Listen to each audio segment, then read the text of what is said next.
Merci beaucoup et bonjour à tout le monde d'avoir voulu participer à cette dernière table ronde préparatoire avant la réunion des hauts représentants. Et je sais que de nombreux d'entre vous doivent savoir maintenant que malheureusement, avec un grand regret, le haut commissaire euh, a dit qu'il cela devait se dérouler de manière totalement virtuelle en ligne. Et bien sûr, cela reflète la situation actuelle à cause du Covid et nous espérons en tout cas que nous allons avoir des discussions très intéressantes et en particulier la décision a été prise après des discussions avec les autorités suisses et nous avons donc eu cette table ronde préparatoire pendant plusieurs mois et nous sommes vraiment très optimistes sur la manière dont nous allons nous rencontrer et nous aurons tout le temps nécessaire pour avoir ces cafés, ces discussions et en tout cas avoir surtout une manière beaucoup plus efficace de discuter. Cependant,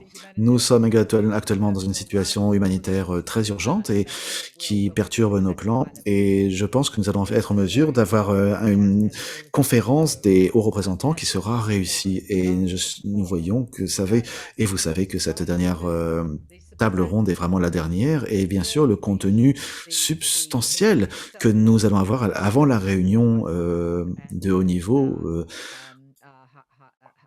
qui est organisée par la Suisse et le commissariat aux réfugiés. Donc merci encore une fois d'être ici et cette dernière table ronde et comme vous pourriez l'espérer, c'est vraiment une table ronde sur les solutions et tout ce qui a été discuté, tout l'inventaire que nous avons dressé sur les différents objectifs et objets du pacte international aux réfugiés. Et maintenant, nous sommes arrivés au moment où nous devons vraiment nous battre pour arriver à une solution, utiliser des solutions durables, si je peux me permettre de reprendre la formulation du haut-commissaire lui-même. Nous savons quels sont les objectifs de cette réunion et de cette réunion des hauts représentants, de dresser l'inventaire de ce qui est fait et des objectifs et des solutions. Et bien sûr, nous devons avoir un partage équitable des responsabilités et des fardeaux qui sont causés justement par les situations où de nombreux réfugiés ou de nombreuses personnes sont déplacées. Et de manière pratique, nous devons être en mesure d'améliorer la résilience et de trouver des solutions pour les personnes que nous aidons et que nous servons. Et nous sommes vraiment très heureux d'avoir cette table ronde afin d'être en mesure de passer en revue et de revoir le rapport du Haut Commissariat aux réfugiés qui a été publié récemment. Et encore une fois, vous le savez, c'est une initiative extrêmement intéressante du pacte en soi. Nous avons des engagements qui ont été très réussis et nous avons désormais les capacités d'agir avant cette grande réunion de haut niveau. Et nous avons bien sûr toujours cette aspiration du pacte mondial, également les engagements et des engagements que nous avons pris il y a 4 ans de cela, et voir si ces engagements pris 4 ans auparavant ont été bien mis en pratique.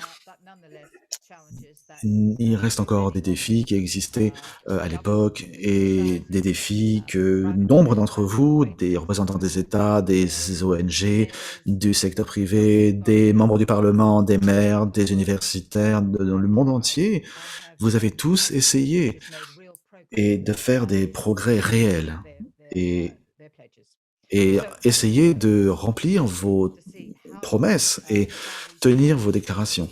Et donc, nous avons cette réunion qui s'organise, qui s'articule autour des solutions en lien avec le pacte international. Et je voudrais aujourd'hui discuter de certains des éléments principaux et des résultats qui sont issus de ce rapport. Et nous allons avoir cette remarque d'introduction. Le premier va se concentrer sur le rétablissement et les différentes modes supplémentaires et voir ce que nous avons fait au cours des 10 dernières années de stratégie. Le deuxième panel va se concentrer sur les stratégies et en particulier sur l'intégration locale. Et le troisième panel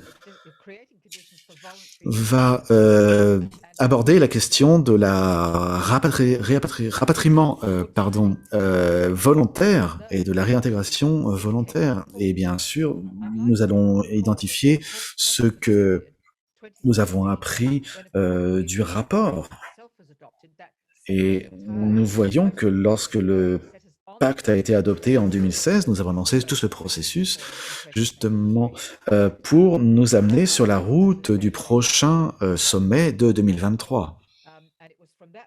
Et c'est à partir de ce moment et que 2021 en particulier que nous avons été en mesure de collecter les données nécessaires. Et il y a différents résultats très variables et nous savons que plus de réfugiés ont reçu des solutions durables au cours de ces 5 dernières années, 2016-2021, qu'au cours des 5 années précédentes à cette période. Mais le nombre annuel a continué à baisser depuis 2016 et cela a attendu des niveaux historiquement bas. Et je pense que c'est vraiment un point qui doit être compris lorsque nous regardons les données et nous regardons les résultats que nous avons. C'est que de manière curieuse, euh, 2016 a été vraiment le moment difficile. C'est là où nous avons eu vraiment les meilleurs résultats. Et tout ce que nous avons eu après était comparé avec cette année 2016 qui était vraiment réussie malgré les difficultés. Et je voulais en tout cas que ce soit vraiment clair pourquoi la raison pour laquelle nous semblons avoir de bons résultats en 2016 et que nous semblons avoir des résultats qui baissent un petit peu après cela. Mais avant tout, je voudrais maintenant passer aux solutions des pays tiers et nous allons maintenant passer à ma présentation avec des diapositives. Et merci beaucoup à l'équipe.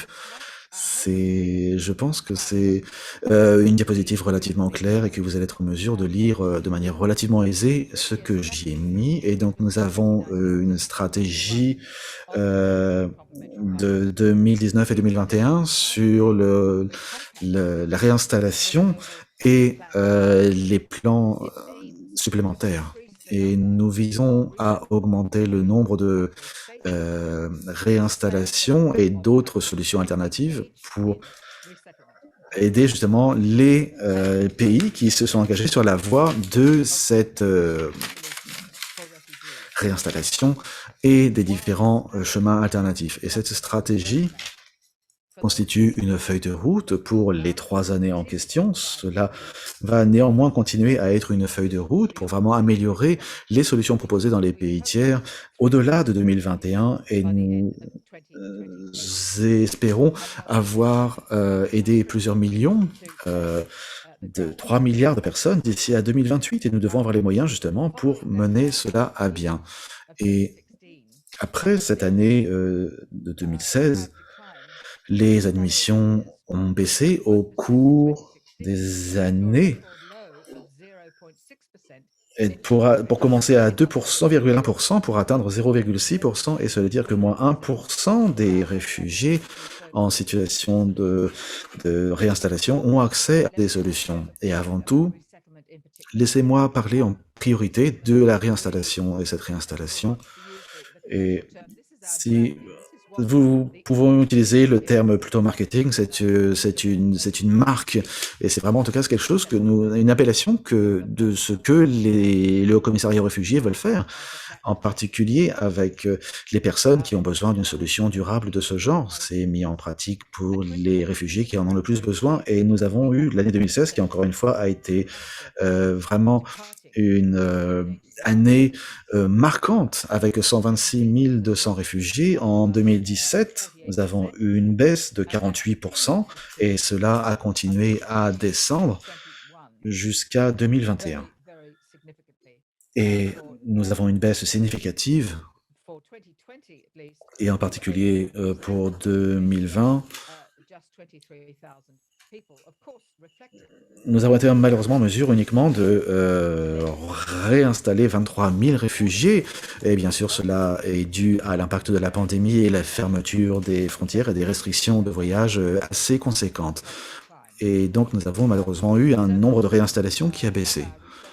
Et nous avons différents partenaires en termes de réinstallation qui ont travaillé d'arrache-pied pour faire en sorte que les réinstallations continuent. Et vraiment, c'est un élément notable de ce que nous avons fait au cours des derniers mois. Et nous avons un processus de détermination de la réinstallation et une bonne réévaluation des capacités de réinstallation en utilisant des solutions numériques et ça a été vraiment tout à fait encourageant. Ça a été une opportunité fantastique que nous n'avons pas vue et que nous n'avions pas pensé avoir avant le Covid. Donc vous voyez que c'est désormais possible de déposer son dossier grâce à des technologies numériques et également mener des entretiens afin que l'État en question puisse prendre une décision avant de choisir de réinstaller un réfugié ou non.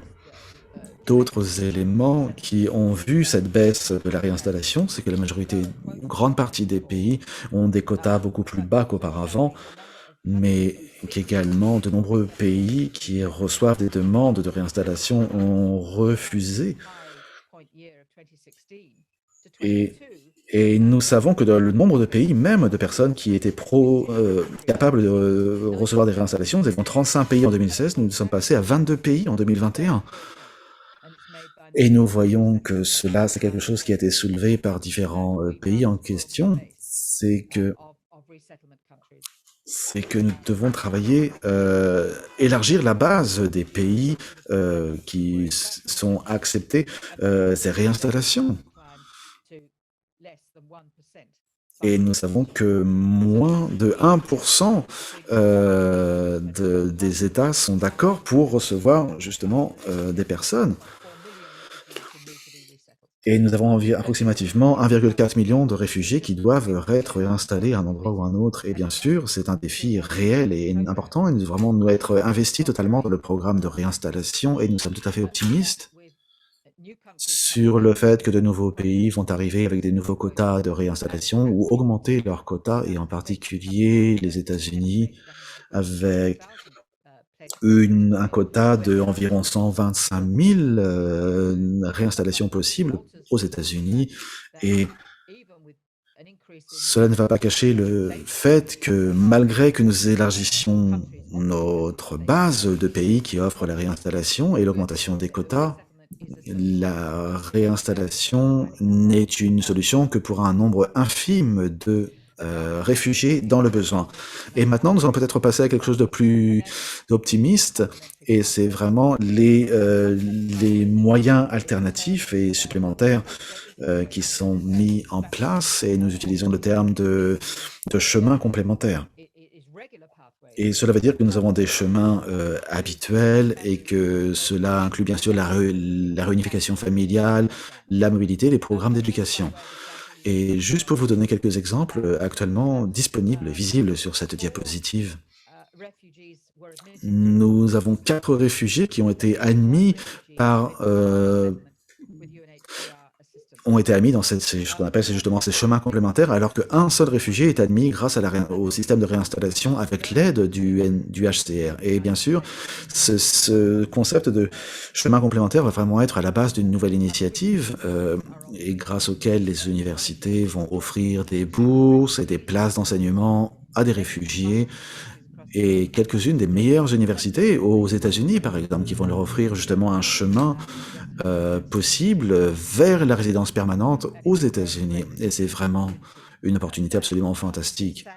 Et malheureusement, qui manque pour la majorité des réfugiés, puisque nous savons que moins de 5% des réfugiés ont accès à l'éducation universitaire. Nous avons vu ces chemins complémentaires comme étant une des manières les plus efficaces de fournir des solutions pour l'avenir.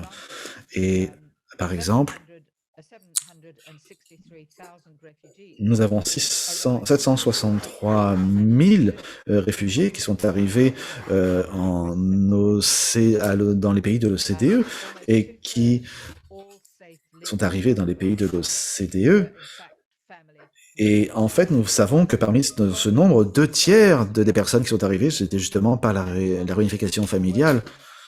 Et nous avons 12% par des permis de travail et des sponsoring par la communauté. Donc nous voyons des opportunités réelles malgré tout. Et c'est vraiment... nous avons des pages de chemin alternatifs, comme par exemple le travail qui peut se subsister justement à la réunification familiale. Et Et nous savons que des États sont vraiment s'inquiètent de la protection de leurs frontières et ne se concentrent pas davantage sur la réinstallation des réfugiés pendant cette période de pandémie, mais ils s'inquiètent également des manques de main-d'œuvre et en tout cas, c'est important de voir, je vais faire en sorte que ces personnes aient une certaine solution et profiter justement de cet emploi, parce que nous savons que les réfugiés proposent une source de personnes très compétentes. Il y a besoin de nombreuses compétences, en particulier dans le secteur de la santé et du soin pour les personnes âgées, et en particulier également pour l'agriculture. Et cependant, en conséquence particulière du Covid, nous avons eu une baisse significative du nombre de chemins complémentaires depuis 2017 en particulier. Et donc, cela nous oblige à regarder à d'autres options, encore une fois. Et en lien justement avec les capacités de réinstallation qui ralentissent et également le ralentissement de différents chemins complémentaires.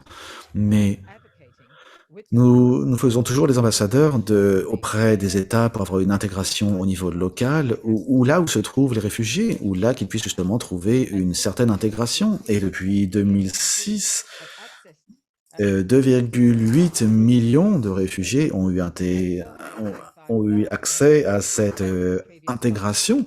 C'est 286 900 de plus qu'au cours des 5 dernières années. Et donc, c'est vraiment un des points intéressants justement de ce rapport, c'est que cela a bien montré un ensemble de lacunes dans notre capacité à avoir les données. Et c'est une leçon que nous avons apprise. C'est quelque chose sur lequel nous allons devoir travailler justement après cette réunion des représentants, et nous allons vraiment, c'était une des recommandations qui a été faite justement par la réunion, de faire en sorte que nous puissions trouver les données nécessaires, y compris au sein de nos organisations, plutôt que de dépendre d'autres intermédiaires. Et une des bonnes mesures justement de l'intégration, c'est la naturalisation, et 9% des réfugiés qui ont eu accès à cette solution d'intégration l'ont reçu justement par la naturalisation. Il y a eu une amélioration sensible au cours des 5 dernières années dans la naturalisation de manière générale, dont nous sommes passés de 96 000 naturalisations en 2017 à 250 000, et c'est vraiment une augmentation de plus de 60%. Et le nombre était le plus haut élevé en Europe. Ensuite, nous avons les Amériques, nous avons l'Asie, l'Asie Pacifique, et ensuite la région des Grands Lacs, avec un peu moins de 1000 personnes dans la région des Grands Lacs. Mais en tout cas, nous voyons que cela est une tendance tout à fait encourageante. Et maintenant, nous en avons fini avec ces solutions. Et la diapositive suivante, s'il vous plaît. Nous avons davantage de réfugiés qui sont rentrés dans leur pays d'origine depuis 2016 qu'au cours des 5 années précédentes. 2 millions de réfugiés y sont retournés depuis 2006, alors qu'il n'y avait que 1,8 million dans les 5 années précédentes. 3/4 des solutions trouvées par les réfugiés sont en fait des retours dans leur pays d'origine. Et cela reflète le sondage que nous avons mené après la le rapatriement, et nous savons que de nombreux d'entre eux souhaitent revenir dans leur pays, et nous devons avoir des solutions, et c'est une solution tout à fait durable. Et c'est quelque chose qui est fait justement, les solutions durables qui sont proposées aux réfugiés le sont justement par un rapatriement. Et encore une fois, lorsque nous regardons les chiffres, nous voyons que les rapatriements ont augmenté en 2016, mais ils ont baissé en 2018 pour atteindre 1%. Et cela reflète en particulier, je pense, la fermeture des frontières, et bien sûr la crise de la Covid n'a fait qu'exacerber le déclin des rapatriements. Et nous devons également reconnaître qu'une des raisons qui a amené cette baisse des rapatriements, c'est vraiment l'escalade dans certains conflits, les violations des droits de l'homme, les conflits armés, et la perte des services sociaux les plus évidents et les plus nécessaires. Et c'est bien sûr une influence sur le rapatriement possible de certains de ces réfugiés. Et bien sûr, cela reste un fait que malgré qu'il y ait des causes de déplacement diverses, nous savons que le conflit, c'est une des raisons principales. Et c'est la raison pour laquelle c'est vraiment difficile de trouver une solution, parce que la majorité des réfugiés ne veulent pas rentrer chez eux. Et vous serez peut-être intéressé de savoir que cette année, c'est une situation toute particulière parce que nous avons 39 situations de crise, dont 29 qui se sont déclarées l'année dernière, et donc c'est vraiment un nombre énorme de crises en cours. Et lorsque nous voyons cette augmentation du nombre de conflits, nous voyons bien sûr une augmentation de cas où il est impossible pour les réfugiés de rentrer dans leur pays. Et nous pouvons voir que la solution que le HCR a utilisée au cours de ces 70 ans, et nous les célébrons, ces années d'activité, et c'est vraiment un engagement réel, et que nous avons pu sauver des millions de personnes. C'est néanmoins vrai que les solutions que nous avons trouvées et cherchées, en particulier la réinstallation et le rapatriement dans le pays d'origine,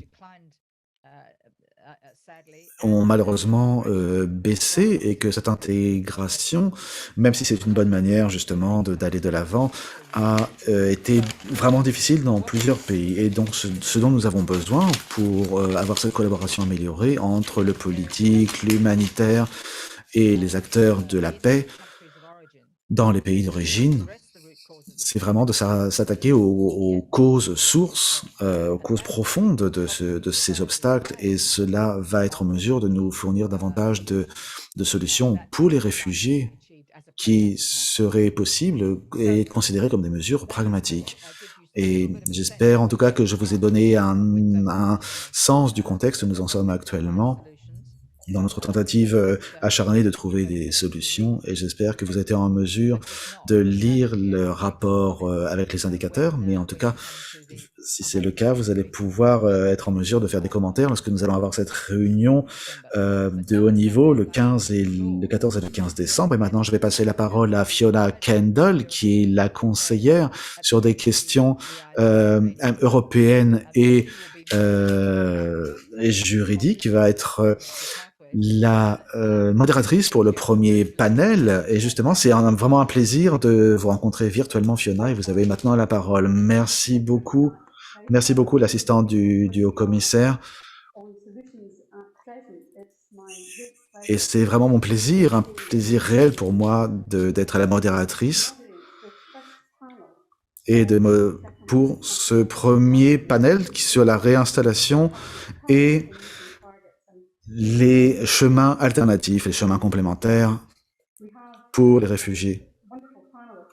Et c'est vraiment en tout cas très intéressant d'avoir tous ces fantastiques intervenants qui nous ont rejoints pour ce premier panel. Avant tout, c'est vraiment un plaisir pour moi de présenter Nyal Deng, et donc qui est membre du Conseil de l'éducation pour les réfugiés au Canada. Il a travaillé dans le travail justement pour obtenir des visas d'études pour les réfugiés qui souhaitent étudier au Canada. Et il a compté justement sur son travail acharné pour mettre en avant des dialogues et de collaboration avec les différents acteurs.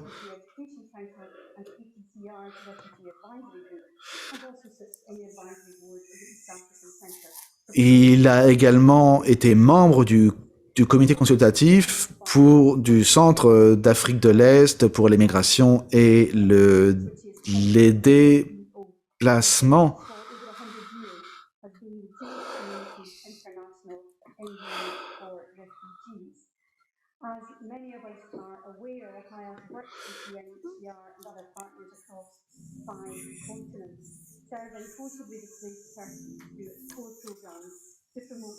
L'interprète s'excuse, mais malheureusement, la qualité sonore n'est pas suffisamment bonne pour permettre une bonne interprétation.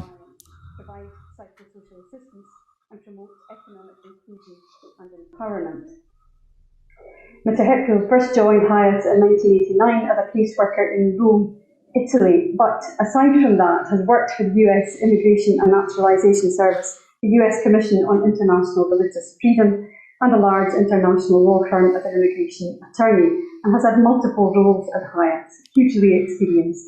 I think it's to mention that Mark has led the transformation of the agencies from helping refugees because they were Jewish to helping refugees because Hyatt is Jewish. And third, we have Mr. Michael Schotter from... Et ensuite, nous allons voir Michael Shutter, qui est le directeur du comité sur la migration, la demande d'asile et les visas.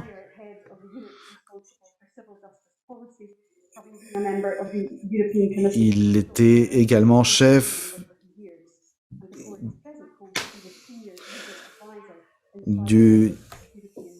il a passé de nombreuses années à la Commission européenne.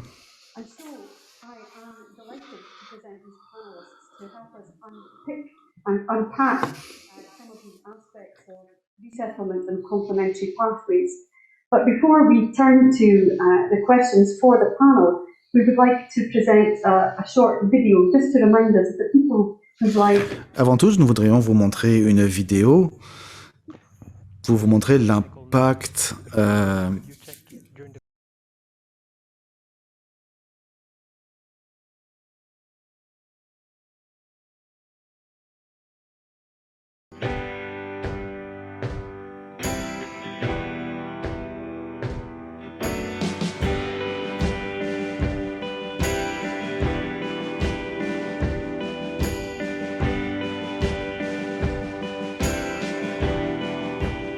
L'attente était longue, ça fait 4 ans que je n'ai pas revu Fabienne. Elle a 16 ans aujourd'hui. J'avais perdu espoir en fait parce que je ne savais pas de quel côté je pouvais retrouver ma fille. Grâce à Elodie, mon assistante sociale, la Croix-Rouge, la France, le ACR, j'ai pu retrouver ma fille aujourd'hui. C'est très important, une maman avec ses enfants. Je suis très contente et je dis aux parents qui sont dans la même situation de ne pas baisser les bras. Oui, les rêves, ça se réalise. Le mien s'est réalisé aujourd'hui, je suis très contente.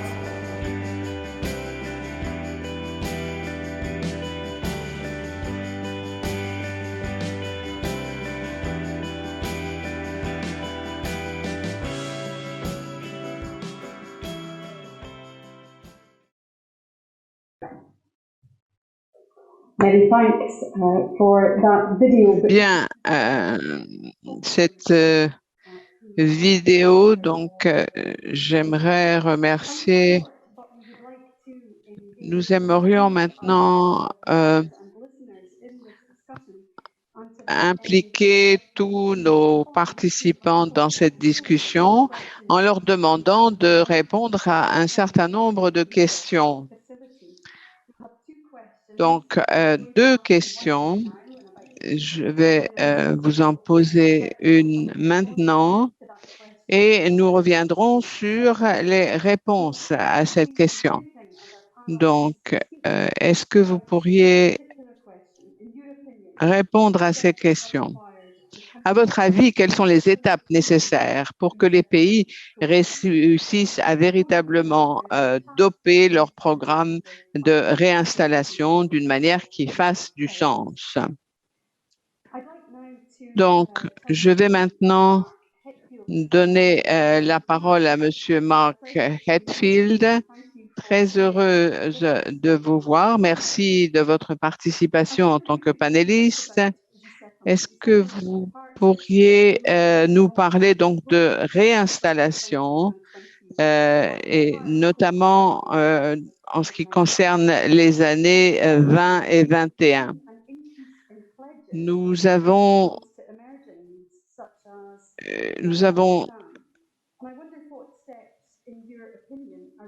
à votre avis, comment faire en sorte que les programmes de réinstallation soient plus efficaces? Merci. Merci, Fiona. Je dois dire que la déclaration a donné de l'espoir.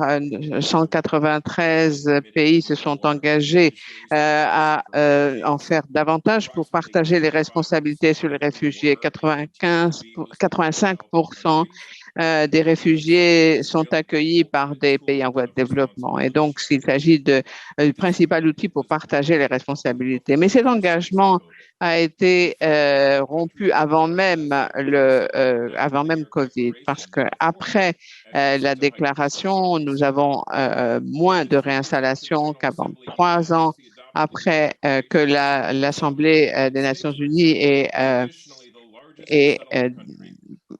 produit cette déclaration, plus de 73% des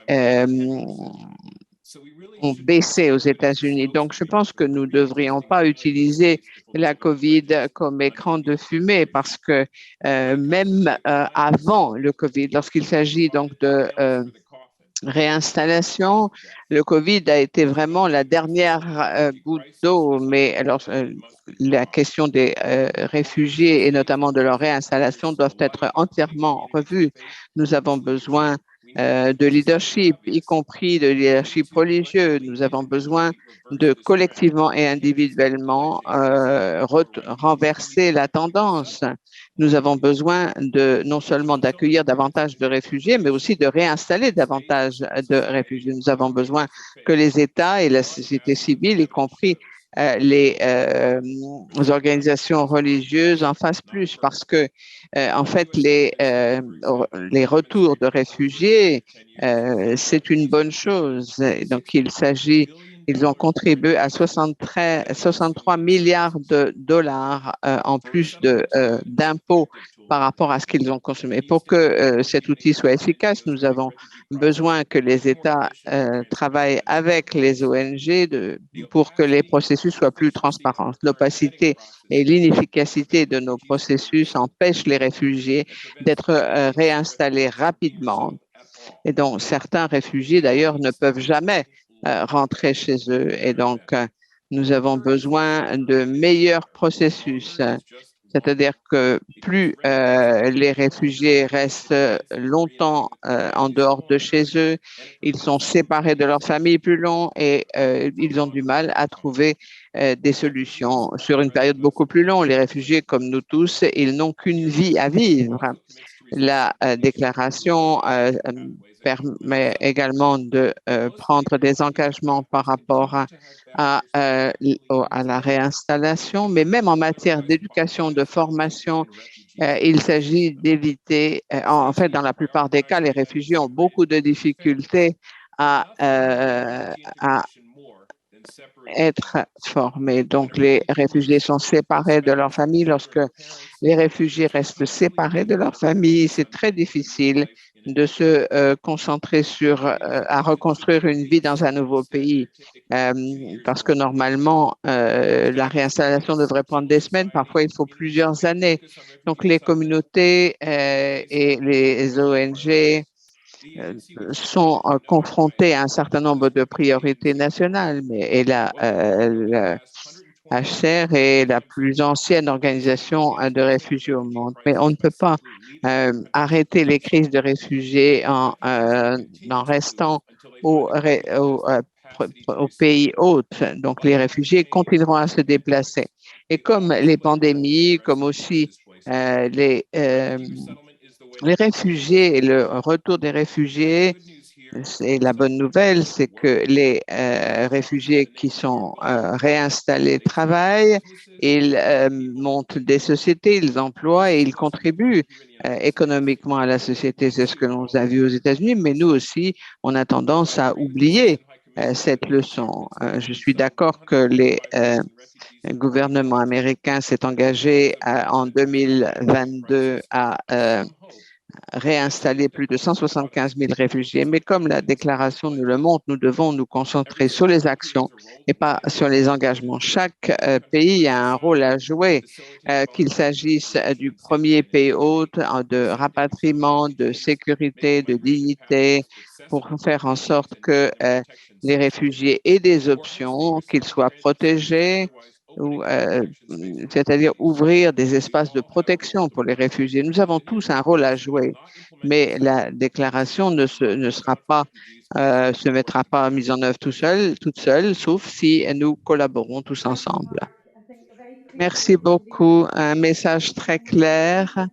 Il faut peut-être moins discuter et plus agir. Vous avez incité sur les difficultés du processus. Ce sont des difficultés qui ne sont pas nouvelles et tout dépend du contexte. À votre avis, qu'est-ce qui pourrait être fait pour simplifier les processus pour que les réfugiés aient accès à l'éducation dans les pays hôtes? Merci beaucoup. Bon, j'ai grandi dans une petite ville et je voulais devenir journaliste parce que mon père écoutait la radio. Lorsque je suis arrivée dans un camp de réfugiés, la première chose qui m'est venue à l'esprit, c'était d'être formée. C'était l'école. J'ai fini mon lycée et ensuite je voulais à l'université pour raconter les histoires de ma communauté. Donc, je viens d'une petite ville au Soudan du Sud, mais bon, je me suis d'abord enfui et une première fois, puis une deuxième fois. Donc, j'ai posé ma candidature à l'université de Berkeley, mais lorsque on m'a expliqué que je ne pourrais pas financer mes études parce que j'étais un étudiant étranger, donc ensuite, c'est la première chose à faire en sorte que les informations soient disponibles aux réfugiés pour qu'ils sachent comment poser leur candidature. Est-ce que c'est ce qui est important? Et ce qui est important aussi, c'est que dans mon contexte, l'université la plus proche était à Nairobi, donc j'ai été obligée d'aller à Nairobi, de dépenser beaucoup d'argent pour faire les tests. Donc, dans mon cas, il s'agissait d'un test. Donc, faire en sorte que les tests soient disponibles en ligne de manière à ce que les étudiants aient ensuite accès à l'Internet. Dans les camps de réfugiés, l'accès à l'Internet est très limité, donc l'accès à l'information est aussi très limité. Et donc, également, il m'a fallu plus de 5 mois pour arriver à obtenir des documents de voyage. Donc, je pense que les processus devraient être plus faciles pour les jeunes réfugiés. Et dernier point, ces candidatures sont très compliquées. J'ai été obligée d'aller 2 fois à Nairobi pour demander un visa. Et mon village était à 800 km de Nairobi, donc c'était très compliqué pour moi de me déplacer. Ensuite, ensuite je suis venue au Canada, donc tout ça est très compliqué. Donc, j'ai été obligée de payer mon propre billet d'avion. On arrive dans une nouvelle culture, une nouvelle communauté.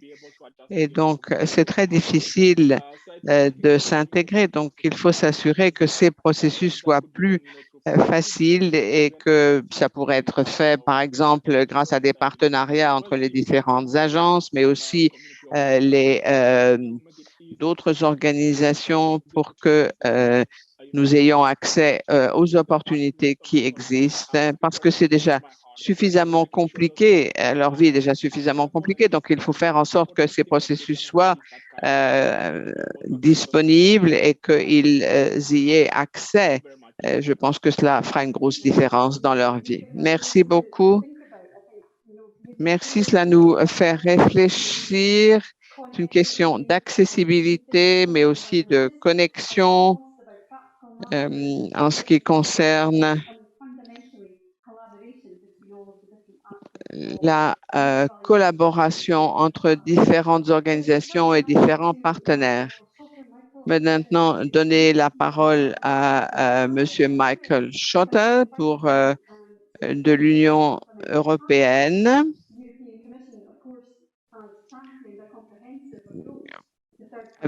qui va nous parler d'une approche plus complète Et quelle est l'étape suivante pour s'assurer que ces nouvelles voies soient acceptées? Bonjour à tous. Merci, Fiona. Oui, je pense que c'est une très bonne question. J'espère que vous m'entendez. Donc, la coopération en matière de migration avec les pays tiers partenaires est un élément central de l'approche globale, donc le nouveau pacte sur la migration et l'asile qui a été adopté au mois de septembre l'année dernière. Et dans le nouveau pacte sur l'immigration et l'asile proposé par la coopération européenne, il s'agit de développer, de renforcer des partenariats solides, équilibrés, sur mesure, mutuellement bénéfiques et globaux. Donc, ces partenariats globaux devraient permettre de traiter tous les aspects de la migration et des déplacements forcés. Ils doivent notamment s'attaquer aux causes profondes et aider à créer des opportunités économiques, fournir un soutien aux réfugiés et à leur communauté d'accueil, mais aussi renforcer les systèmes de protection de ces pays. Et enfin, parmi tous ces différents aspects, il s'agit également de soutenir la lutte contre le trafic des migrants, renforcer la gouvernance, ce qui m'amène à la réinstallation. Et nous travaillons avec les États membres pour fournir notre part équitable de réinstallation au niveau mondial. Nous sommes heureux de constater que nous sommes aujourd'hui sur la bonne voie. Nos programmes de réinstallation représentent une part importante du total des départs dans le monde, avec plus de la moitié des États membres de l'Union européenne qui participent à cet effort volontaire. De notre côté, la Commission s'engage pleinement en faveur de la réinstallation et nous travaillons avec les États membres pour les inciter à participer à nos programmes de réinstallation. Nous le faisons par le biais d'un soutien politique, opérationnel et financier. Nous avons également une agence, notre agence, le Bureau européen d'appui en matière d'asile, qui deviendra bientôt l'Agence européenne pour l'asile, qui fournit un soutien opérationnel précieux et par le biais de son réseau de réinstallation, un forum pour le partage des connaissances et le renforcement des capacités, pour aider également les États membres et les inciter dans ce sens. En ce qui concerne les parcours complémentaires liés aux études ou au travail, je dirais que nous voyons des initiatives intéressantes dans certains États membres. Mais il est vrai qu'il faut en faire davantage pour augmenter le nombre de programmes et développer les plus prometteurs. Notre rôle à la Commission européenne est de promouvoir ces initiatives auprès des États membres par le biais de la sensibilisation, du renforcement de capacité. Nous avons également un soutien financier. Notre fonds pour l'asile, la migration et l'intégration nous donne la possibilité de financer des projets ciblés. Et je suis heureux de dire que 6 projets vont démarrer bientôt pour promouvoir des voies d'accès complémentaires à l'Union européenne. Ils rassembleront plusieurs États membres, des ONG, des organisations internationales et couvriront différents aspects des parcours complémentaires liés au travail et aux études, au regroupement familial et au parrainage communautaire. Et une dernière remarque en ce qui concerne ce que le haut-commissaire nous a présenté. Assurer la protection par la réinstallation et les parcours complémentaires doit être un effort mondial. Ce n'est pas une tâche qui incombe uniquement à l'Union européenne et à une poignée d'autres pays. Et c'est pourquoi je souscris pleinement à l'appel lancé par le HC pour que davantage de pays dans le monde offrent des voies d'accès sûres. Ce n'est qu'alors que nous serons en mesure collectivement de combler le fossé entre les besoins énormes des réfugiés et les solutions offertes. Merci, Fiona. Merci beaucoup, Michael. C'est très encourageant de voir ce qui est fait par l'Union européenne avec ses voies complémentaires. Et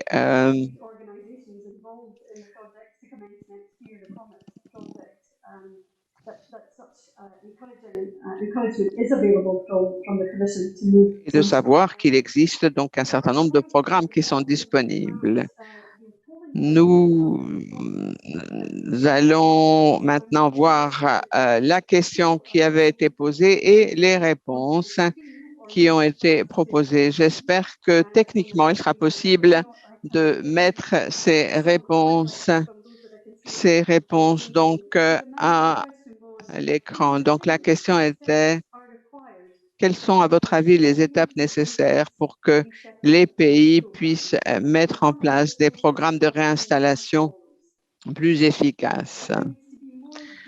Donc, est-ce que vous pourriez nous donner des détails sur cette approche?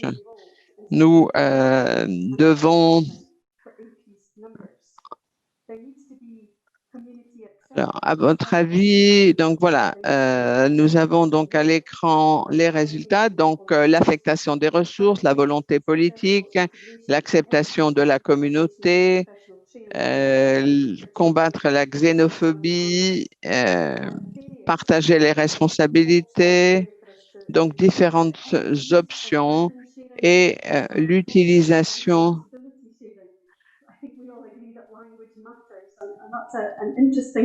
de programmes existants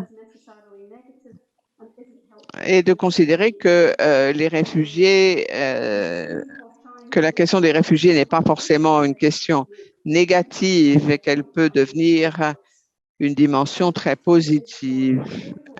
Et donc, j'aimerais maintenant revenir vers le panel et vous demander, Marc, est-ce que vous pourriez… Bon, avant, je voulais vous rappeler la deuxième question. Et la deuxième question est la suivante. À votre avis, quelles sont les…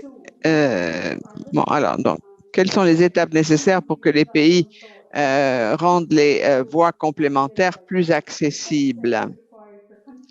Donc, c'est la deuxième question.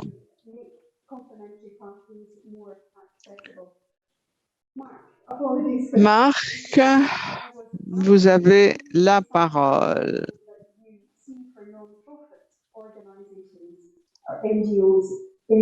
Donc, vous avez parlé des organisations, des ONG aux États-Unis. Merci, Fiona. Effectivement, c'est une bonne nouvelle. Enfin, c'est une question qui a parlé. Le mouvement de parrainage communautaire est un bon exemple. Les États, la société civile travaillent ensemble pour transformer la déclaration en action. Aux États-Unis, depuis 4 ans, 100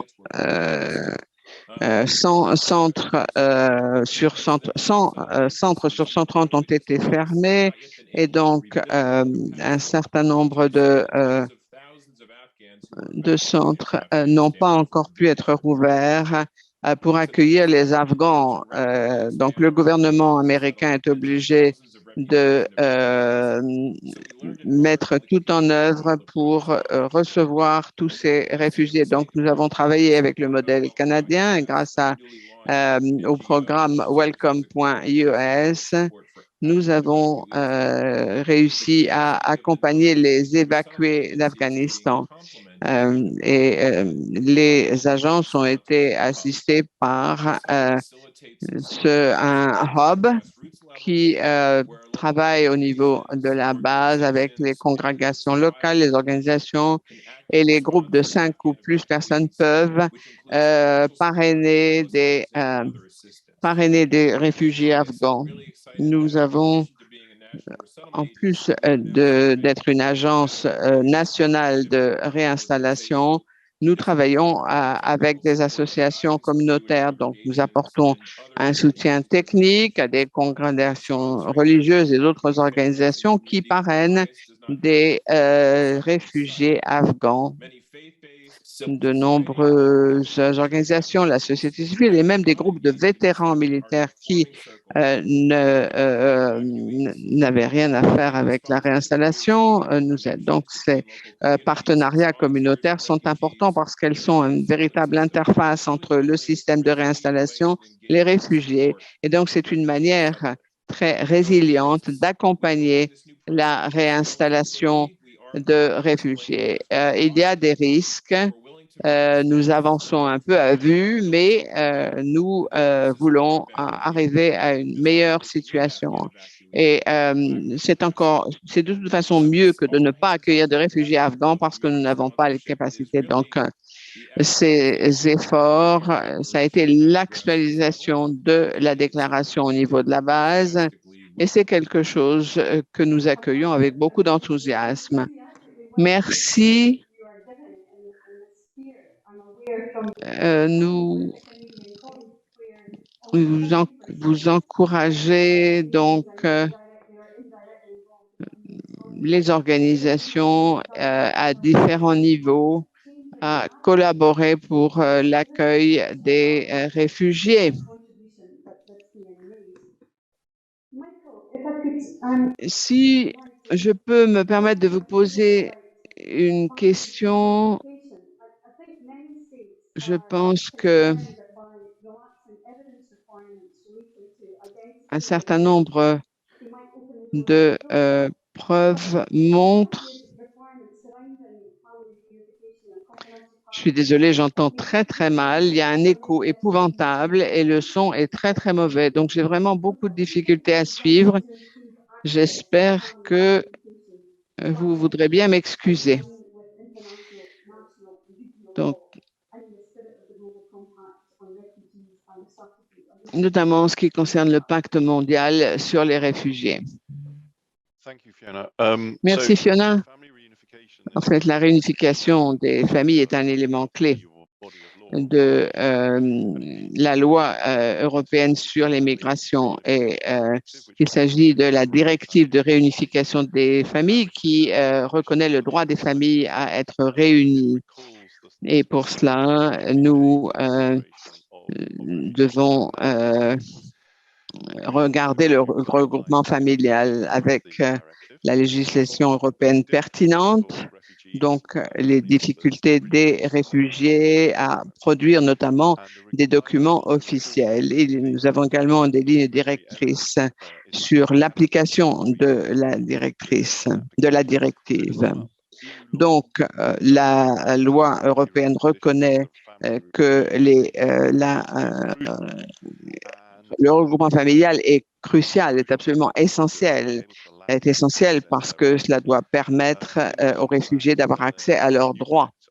Ce nouveau pacte sur l'immigration et l'asile dont j'ai déjà parlé, dans ce nouveau pacte, la Commission encourage les États membres à faciliter l'accès aux droits au regroupement familial en mettant en place des programmes d'aide au regroupement familial.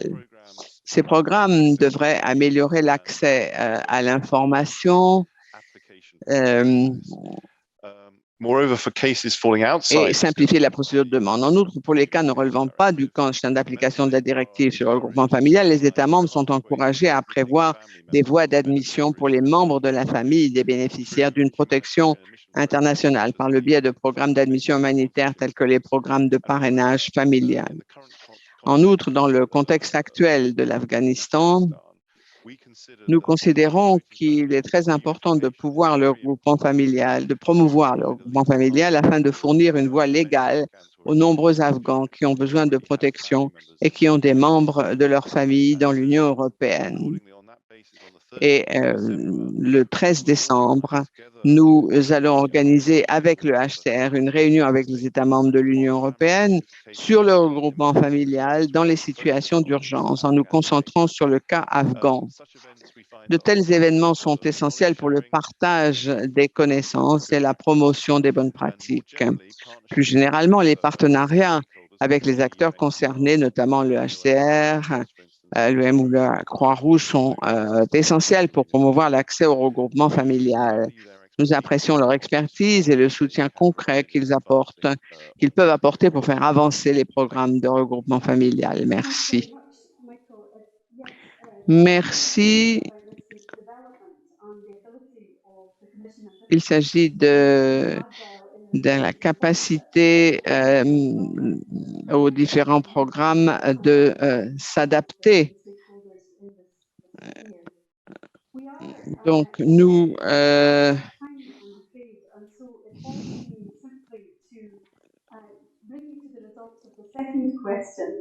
Nous avons Merci, nous arrivons au Nous bout allons du revenir temps qui donc nous était à imparti, mais je vais cette avoir le temps néanmoins de question, voir les derniers résultats de la donc cette question qui a été deuxième posée. question, Et la avec les question, réponses à cette c'est, question. selon vous, quelles sont les étapes nécessaires dans les pays pour que les voies complémentaires soient plus accessibles?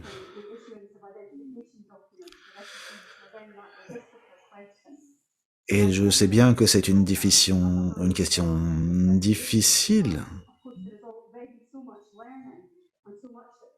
In the establishment and development of new programs and protection safeguards, protecting the Et implementation. des programmes incluants, englobant à différents niveaux, y compris au niveau élevé. Et je suis tout à fait conscient que nous devons avoir une pause maintenant. Et je pense que j'ai encore quelques minutes supplémentaires. Mais en tout cas, je vais en tout cas vous remercier tous pour votre contribution extrêmement intéressante et utile. Et nous avons désormais une pause.